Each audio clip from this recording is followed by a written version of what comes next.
নমস্কার। গল্পে গল্পে একান্তে কিছুক্ষণ চ্যানেলের আমি তৃপ্তি আপনাদের সকলকে স্বাগত জানাই। আজ আপনারা শুনবেন নিমাই ভট্টাচার্যর লেখা গল্প শিউলি।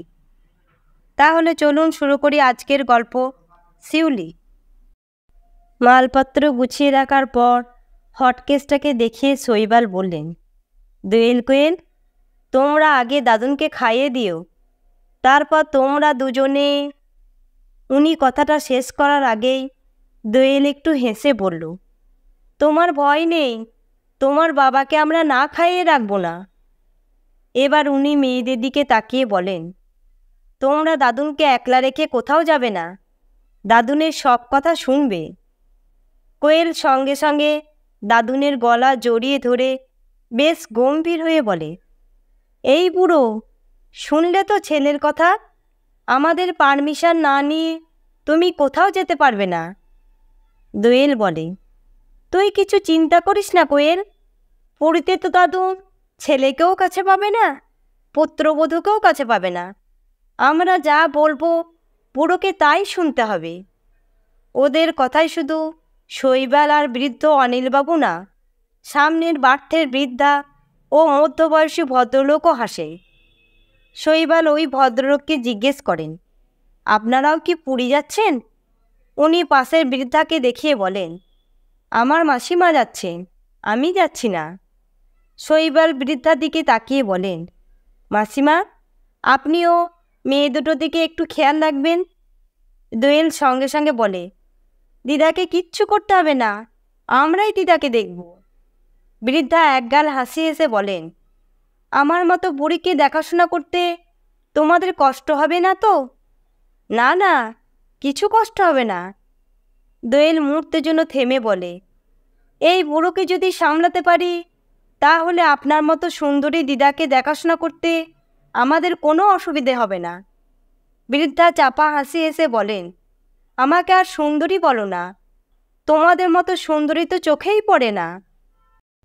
কোয়েল বলে, ও কথা বলবেন না দিদা, আপনাকে এই বয়সেই যখন এত সুন্দর দেখতে, তখন অল্প বয়সে যে কত সুন্দর ছিলেন তা ভাবাই যায় না। উনি চাপা হাসি হেসে বলেন, তোমরা যাই বলো না কেন, আমি অল্প বয়সেও তোমাদের মতো সুন্দর ছিলাম না। বৃদ্ধ অনিলবাবু একবার হাতের ঘড়ি দেখেই ছেলেকে বললেন, হ্যাঁ রে খোকা, তুই এবার যা, বাড়িতে বৌমা একলা আছেন। দোয়েল বলল, হ্যাঁ হ্যাঁ বাবা, তুমি যাও, মায়ামাসি আজ কাজে আসবে না, মা অনেকক্ষণ একলা একলা আছে। শৈবাল বাবাকে প্রণাম করার পর দুই মেয়েকে একটু আদর করে ট্রেন থেকে নামার আগে বলেন, তোমরা রোজ একবার করে ফোন করতে ভুলে যেও না জানো। দোয়েল বলল, হ্যাঁ হ্যাঁ, রোজই ফোন করব, সময় পেলে তুমিও ফোন করো। হ্যাঁ, নিশ্চয়ই করব। প্রায় সঙ্গে সঙ্গে বৃদ্ধার বোনপো মাসিমাকে প্রণাম করে বিদায় নিলেন। 2-5 মিনিট পরই ট্রেন ছাড়ল। ট্রেন ছাড়ার পরপরই কোচ অ্যাটেন্ড্যান্ট চারটের ওপর চোখ বুলেই অনিলবাবুকে জিজ্ঞেস করে, আপনি মিস্টার ব্যানার্জি? হ্যাঁ। আর ওরা দুজনে মিস জে ব্যানার্জি আর মিস কে ব্যানার্জি? হ্যাঁ। এবার কোচ অ্যাটেন্ড্যান্ট বৃদ্ধার দিকে তাকিয়ে বলে, আপনি মিসেস চৌধুরী? বৃদ্ধা উত্তর দিলেন, হ্যাঁ। কোচ অ্যাটেন্ড্যান্ট সঙ্গে সঙ্গে চলে যায়। দোয়েল হটকেস খুলতে খুলতেই বলে, দাদুন, হাত ধুয়ে এসো। কোয়েল সঙ্গে সঙ্গে ব্যাগ থেকে সাবান তোয়ালে বের করে বৃদ্ধের দিকে এগিয়ে দেয়। অনিলবাবু বাথরুম থেকে ঘুরে আসতেই দোয়েল ওর হাতে লুচি আলুর দমের প্লেট তুলে দেয়। দ্বিতীয় প্লেটটিও মিসেস চৌধুরীর দিকে এগিয়ে ধরতেই উনি একটু হেসে বললেন, দিদি, তোমরা খাও, আমি খেয়ে এসেছি। কোয়েল বলে, বাড়ি থেকে যা খেয়ে এসেছেন তা এতক্ষণে হজম হয়ে গেছে। দোয়েল বলে, এই ছোট্ট ছোট্ট 2-4টে লুচি খেতে আপনার কোনো কষ্ট হবে না। আমরা 3 জনে খাবো আর আপনি খাবেন না, তাই কখনো হয়? কিন্তু না না দিদা, এক যাত্রায় পৃথক ফল হতে পারে না। নিন নিন, ধরুন। মিসেস চৌধুরী প্লেট হাতে নিতেই কোয়েল ওর দিকে তাকিয়ে বলে, that's like a good girl. ওর কথা শুনে উনি না হেসে পারেন না। খেতে খেতেই মিসেস চৌধুরী অনিলবাবুর দিকে তাকিয়ে বলেন, আপনার এই দুটি নাতনি কি যমজ? হ্যাঁ। কোয়েল সঙ্গে সঙ্গে পাশ ফিরে বলে, দাদু মিথ্যে কথা বলছো কেন? ও মিসেস চৌধুরীর দিকে তাকিয়ে বলে, আমরা যমজ না, দিদি আমার থেকে 7 মিনিটের বড়। মিসেস চৌধুরী চাপা হাসি হেসে বলেন, তাহলে তো তোমরা যমজ না। লুচি আলুরদমের পর্ব শেষ হতেই দোয়েল সবাইকে মিষ্টি দেয়। মিষ্টি খেতে খেতেই মিসেস চৌধুরী দোয়েল কোয়েলের দিকে তাকিয়ে জিজ্ঞেস করেন, তোমরা বুঝি একটু রাত করে খাওয়া দাওয়া করো? কোয়েল সঙ্গে সঙ্গে বলে, হ্যাঁ। দোয়েল বলে, 10টা পর্যন্ত তো আমরা পড়াশোনাই করি, তারপর আমরা সবাই মিলে একটু আড্ডা দেবার পরই সবাই একসঙ্গে খেতে বসি। তোমার দাদুনও অত রাত্রে খাওয়া দাওয়া করেন? ও হাসতে হাসতে বলে, আমরা দুই বউ দুই পাশে না বসলে তো পুরো খেতেই পারে না। কোয়েল সঙ্গে সঙ্গে বলে, জানেন দিদা, এই বুড়ো যেমন আমাদের দুজনকে দুপাশে না নিয়ে ঘুমোতে পারে না, আমরা দুজনেও বুড়োকে কাছে না নিয়ে শুতে পারি না। তোমাদের দাদুন সত্যি ভাগ্যবান। এতক্ষণ চুপ করে থাকার পর অনিলবাবু মিসেস চৌধুরীর দিকে তাকিয়ে বলেন, হ্যাঁ সত্যি আমি ভাগ্যবান। শুধু এরা দুজনে না, আমার ছেলে আর পুত্রবধূও অসম্ভব ভালো। দাদুনকে শুইয়ে দেবার পর দোয়েল কোয়েল উপরে বাড়তে যায়। দোয়েল বাড়তের বাহিরে মুখ নিয়ে মিসেস চৌধুরীকে জিজ্ঞেস করে, দিদা আপনি কোথায় উঠবেন? আমি বরাবরই হালদার মশাইয়ের পুরী হোটেলে উঠি। ও একটু উত্তেজিত হয়ে বলে, আমরাও তো পুরী হোটেলেই উঠব। কোয়েল সঙ্গে সঙ্গে বলে, দিদা আমরা পাশাপাশি ঘরে থাকব, আপনি পাশের ঘরে থাকলে খুব মজা হবে। মিসেস চৌধুরী একটু হেসে বলেন, তোমাদের দুজনকে কাছে পেলে তো আমিও আনন্দে থাকব। হ্যাঁ, ওরা পাশাপাশি ঘরেই থাকেন। একসঙ্গে খাওয়া দাওয়া, গল্পগুজব আর সমুদ্রের ধারে জগন্নাথ মন্দিরে আশেপাশে ঘোরাঘুরি করে 2-3টে দিন বেশ কেটে যায়। সেদিন সকাল থেকে আকাশ মেঘলা। বাহিরে না বেরিয়ে ঘরে বসেই ওরা সবাই গল্পগুজব করছিলেন। হঠাৎ কথায় কথায় মিসেস চৌধুরী অনিলবাবুর দিকে তাকিয়ে জিজ্ঞেস করলেন, দাদা বৌদিকে সঙ্গে আনলেন না কেন? উনি একটু ম্লান হাসে হেসে বললেন, সে বহুকাল আগেই মারা গিয়েছে। উনি মুহূর্তের জন্য থেমে বললেন, আমার ছেলে যখন মাত্র 6 বছরের তখনই আমার স্ত্রী মারা যান। কথাটা শুনেই মিসেস চৌধুরী অবাক হন। সঙ্গে সঙ্গে উনি প্রশ্ন করেন, তখন ওইটুকু বাচ্চাকে কে দেখাশোনা করতেন? অনিলবাবু জবাব দেওয়ার আগেই দোয়েল বলে, দাদুনি তো বাবাকে মানুষ করেছেন। ও প্রায় না থেমেই একটু হেসে বলে, বাবা তো আমাদের 2 বোনকে সবসময় বলেন, তোমাদের চাইতে তোমাদের দাদুনকে আমি 1000 গুণ বেশি ভালোবাসি। মিসেস চৌধুরী একটু হেসে বলেন, ওটা উনি মজা করে বলেন। কোয়েল বলে, না না দিদা, বাবা সত্যি দাদুনকে অনেক বেশি ভালোবাসে। দোয়েল ডান হাত দিয়ে দাদুনের গলা টিপে আদর করে মিসেস চৌধুরীর দিকে তাকিয়ে একটু চাপা হাসি হেসে বলে, বাবা মা যাকে ইচ্ছে ভালোবাসুক, আমরা এই বুড়োকে নিয়ে মহা সুখে আছি। ওর কথা শুনে মিসেস চৌধুরী একটু হেসে বলেন, সে তো আমি নিজের চোখেই দেখছি। উনি একটু থেমে অনিলবাবুর দিকে তাকিয়ে জিজ্ঞেস করেন, আপনার স্ত্রী যখন মারা যান তখন আপনার বয়স কত? ঠিক 30। মাত্র 30? হ্যাঁ, ওই বয়সে তো অনেকে বিয়েই করেন না। মিসেস চৌধুরী প্রায় এক নিঃশ্বাসেই প্রশ্ন করেন, আপনি আবার বিয়ে করলেন না কেন? অনিলবাবু একটু হেসে বলেন, মা জোর করে বিয়ে না দিলে আমি বিয়েই করতাম না। দ্বিতীয়বার বিয়ের কথা আমি স্বপ্নেও ভাবতে পারি না। কোয়েল সঙ্গে সঙ্গে প্রশ্ন করে, দাদুন, তুমি বিয়ে করতে চাওনি কেন? এমনি। ইস, কি আমার সাধু! দোয়েল গম্ভীর হয়ে বলে, দাদুন, আমরা কচি বাচ্চা না, আমরা মাধ্যমিক পাস করে কলেজে পড়ছি। আমাদের বোকা বানাবার চেষ্টা করো না। সত্যি করে বলো, কেন বিয়ে করতে চাওনি? বৃদ্ধ হাসতে হাসতে বলেন, সত্যি বলছি বড় বউ, আমি এমনি বিয়ে করতে চাইনি।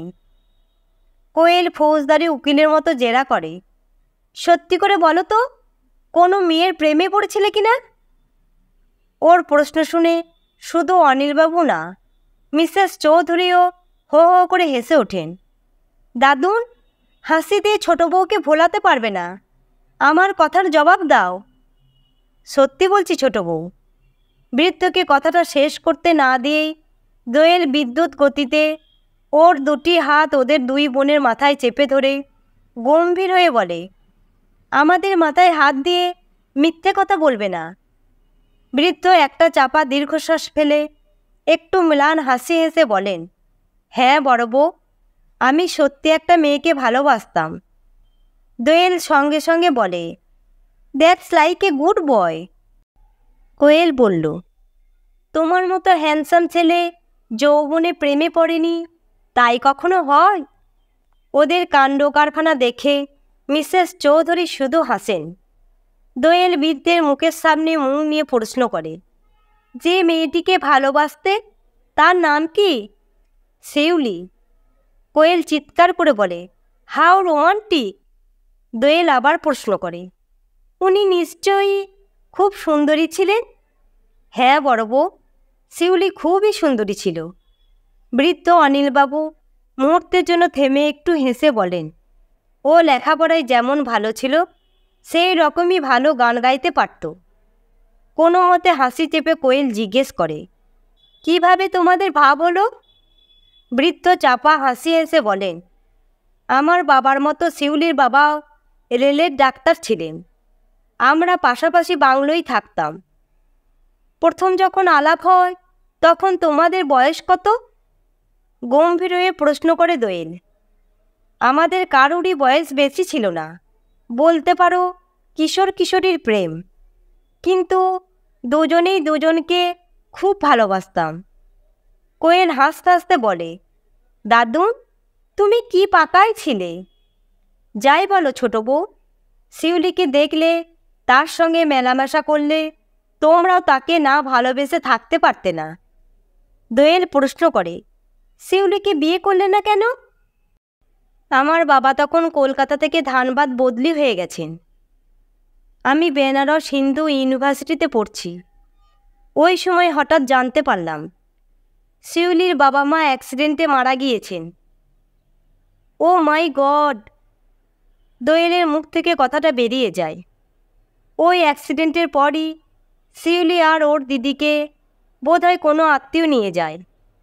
কিন্তু আমরা ওদের ঠিকানা না জানায় কোনো চিঠিপত্রও লিখতে পারলাম না। কিন্তু উনি তো তোমাদের ঠিকানা জানতেন। দোয়েল মুহূর্তের জন্য না থেমেই বলেন, উনি তো তোমাকে চিঠি দিতে পারতেন। বৃদ্ধ অনিলবাবু ম্লান হাসি হেসে বলেন, বড় বউ, miss Fortune never comes alone. ঠিক ওই সময়ই আমার বাবা হঠাৎ হার্ট অ্যাটাকে মারা গেলেন, আর আমিও সঙ্গে সঙ্গে লেখাপড়া ছেড়ে চাকরি করতে শুরু করলাম। উনি একটা চাপা দীর্ঘশ্বাস ফেলে বলেন, শিউলি নিশ্চয়ই আমাকে চিঠি দিয়েছিল, কিন্তু ওর চিঠি আসার আগেই তো আমি বেনারস ছেড়ে চাকরি নিয়ে কটক চলে গেছি। মিসেস চৌধুরী মুখ নিচু করে থাকেন। দোয়েল আর কোয়েলও কিছুক্ষণ কথা বলতে পারে না। তারপর একটা দীর্ঘশ্বাস ফেলে দোয়েল বলে, রিয়েলি ভেরি আনফর্চুনেট। এতক্ষণ চুপ করে থাকার পর মিসেস চৌধুরী একটু হেসে অনিলবাবুকে বললেন, এতকাল যে কথা কাউকে বলতে পারেননি, তা এই দুই বউকে বলে দিলেন? কি করব বলুন, এদের তো মিথ্যে কথা বলতে পারি না। ওরা দুজনেও তো আমার কাছে কোনো কিছু গোপনও করে না, মিথ্যেও বলে না। না না, আপনি ঠিকই করেছেন। এদের দুজনের চাইতে ভালো বন্ধু তো আপনার হতে পারে না। কোয়েল হাসতে হাসতে বলে, জানেন দিদা, আমাদের তিনজনের একটা আলাদা জগৎ আছে। সেখানে আমাদের মা বাবারও নো অ্যাডমিশন। মিসেস চৌধুরী হাসতে হাসতে বললেন, তোমাদের ওই তিনজনের জগতে একটু ঠাঁই পাবো না? দোয়েল সঙ্গে সঙ্গে বলে, আপনাকে ঠাঁই না দিলে কি আপনি আমাদের এই রকম সিক্রেট মিটিংয়ে থাকতে পারতেন? যাই হোক, দিনগুলো বেশ কেটে যায়। সেদিন সকালে মিসেস চৌধুরীর ঘরে বসে কোয়েল দোয়েল গল্পগুজব করছিল। হঠাৎ এ কথা সে কথার পর দোয়েল বলল, দিদা, কলকাতায় ফিরে যাবার পর আমাদের ভুলে যাবেন না তো? না দিদি, তোমাদের কাউকেই ভুলতে পারবো না।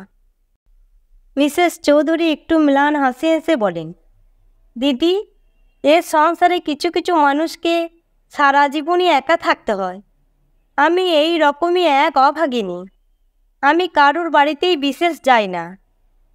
কিন্তু দিদা, ওকে কথাটা শেষ করতে না দিই উনি বললেন, না দিদি, আমাকে জোর করো না। আমি একা একা লুকিয়ে চুরিয়ে চোখের জল ফেলেই বাকি জীবন কাটিয়ে দিতে চাই। উনি দু হাত দিয়ে ওদের দুজনকে বুকের কাছে টেনে নিয়ে বললেন, তোমাদের সঙ্গে কটা দিন কাটিয়ে যে আনন্দ পেলাম তা সারা জীবনেও পাইনি।